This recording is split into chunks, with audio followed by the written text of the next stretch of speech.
Hello everyone, so on this one I'm going to show you how to mix sand cement by hand, or rather with a shovel.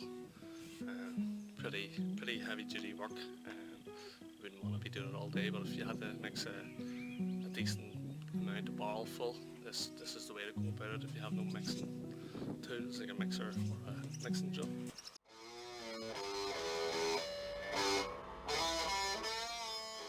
So what you're going to need is sand, and I'm actually going to go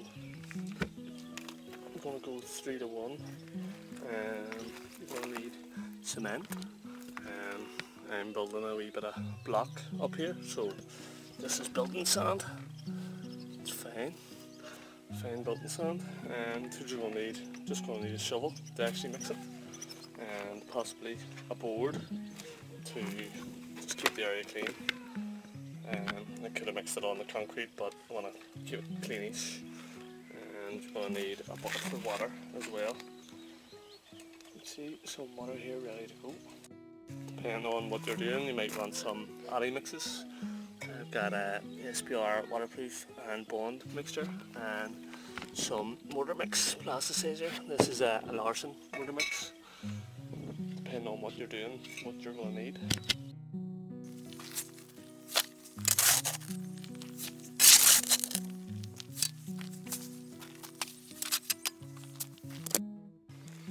So what you're going to want to do now is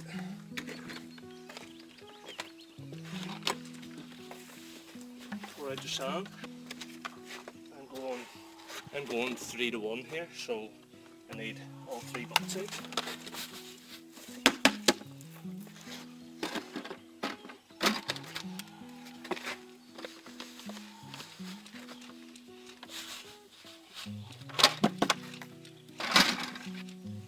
And the reason I'm going 3 to 1 is it's nice and strong.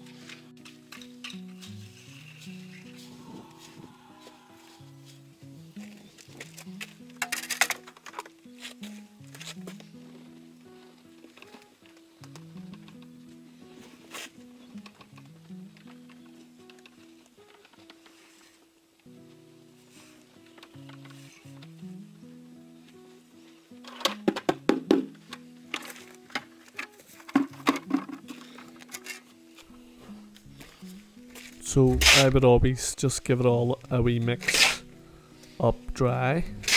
Well, my sand is slightly damp, but I would usually give the sand and cement a little dry mix first before I start adding water. And you don't have to do it quite as much as I'm doing now. You can halve the ratio.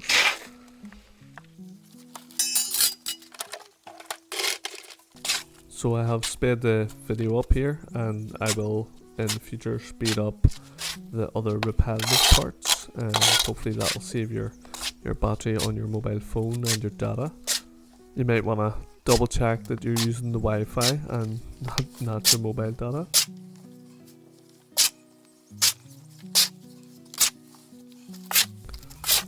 So when you get it all dry mixed, the next thing you're going to do is create a little hole in the center, so the pile of sand and cement looks more like a volcano, and I'll do that shortly.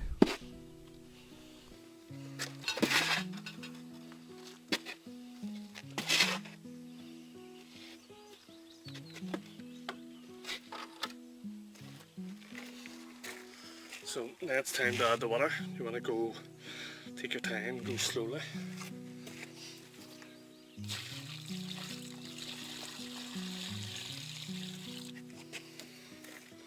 So I've added my water with a splash of SPR in it, and you can see now what I'm doing is I'm just working around the edges, slightly higher on the edges, but I'm still adding a bit more into the water as I go around.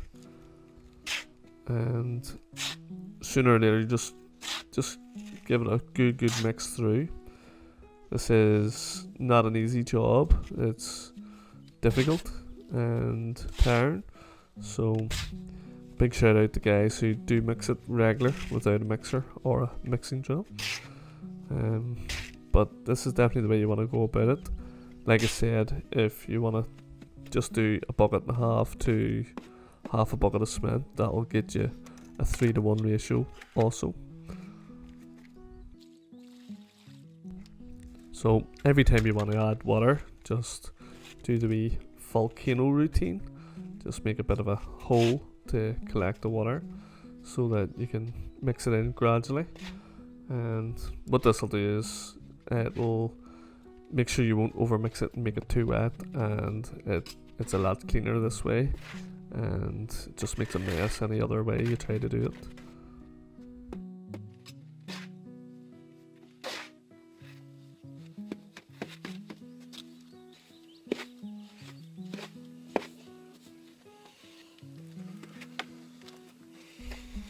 You will find yourself having to add water a good few times until you get the consistency you want. And again, some will want, if you're doing building, you might want it a bit tighter, or you might want a nice loose mix. I'm going to go something in between.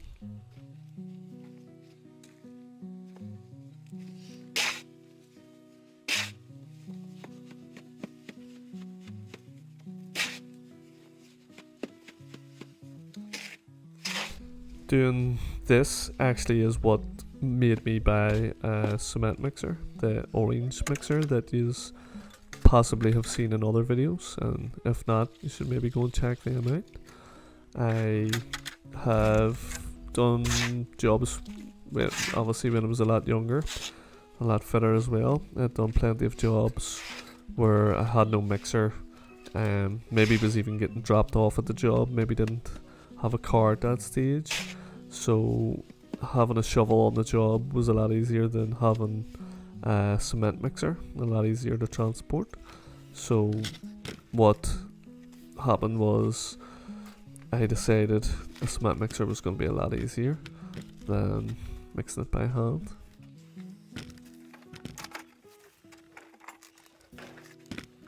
So you can see it starting to wetten up a wee bit now. This is sort of nearly what you would want for screed, but you'll see it's a very gradual thing. You don't wanna rush it. You can pour water in also in the middle and let it soak through a wee bit more for longer, but obviously I'm waiting on the cement, so I don't have time to do that. I just want to get knocked up and get my mortar ready for building the block wall, which again is in a previous video, and you might want to have a wee check at that. So like I said, knocking up by hand is hard, and that's why I invested in a cement mixer. And if you're watching this and think you don't really feel up to the task, you might want to buy a cement mixer or a mixing drill, or possibly even hire one out if you don't have the funds to purchase. But definitely using mechanical machines is a lot easier, or electric machines. It's definitely takes off a hell of a lot of workload. I know that the likes of when I was doing chimney breasts, you maybe needed to knock up 2 or 3 barrelfuls of sand and cement, and these things here are game changers when it comes to doing something by hand mixing ways. It really leaves you a lot more energy to doing the plastering or the building. So I am mixing mortar here. This sand cement mortar is for me building a block wall, and you don't have to do it 3:1, you can do it 4:1. You can have some lime in it. My water does have SBR. You don't have to use SBR. You can use other things and other mortar mixes and plasticizers. Now this is the same way you would mix for plastering as well. It says building sand, but if you were doing plastering, you would use plastering sand with cement. And again, same rules apply, whether it's 4:1, 3:1, 2:1, 5:1, 6:1. It's going to be the same methods.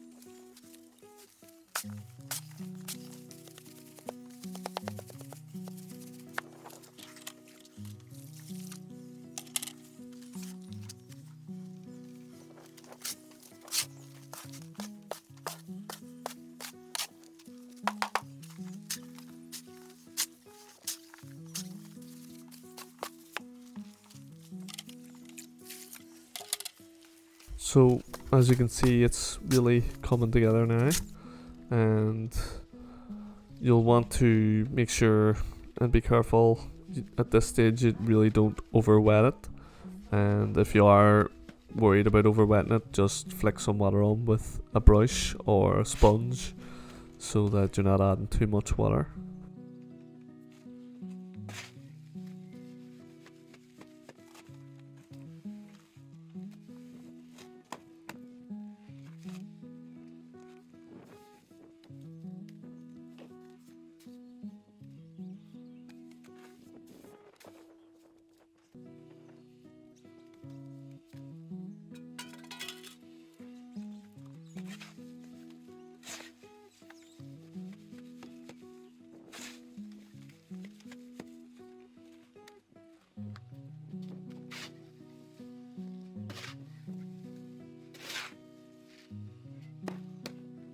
So you can see that it's starting to come together and it's almost perfect. And if you are getting tired or you just want to use a bit of it up, what you can do is you can actually separate a pile of it and mix it up a wee bit better and use away at that, because at this stage the ratio will be very well mixed and you don't need to worry about one half of this mix being stronger than the other. So you could really roll half of it away, wet that up, use it, and then come back when you run out of stuff and wet up the smaller bit. And what that'll do is it'll give you a bit of a break, and also the job is still progressing, so you're not wasting any time. But what I have here is exactly the amount I ended up using, which is great. And you can see it doesn't take much water at the later stages to get it into a nice mix.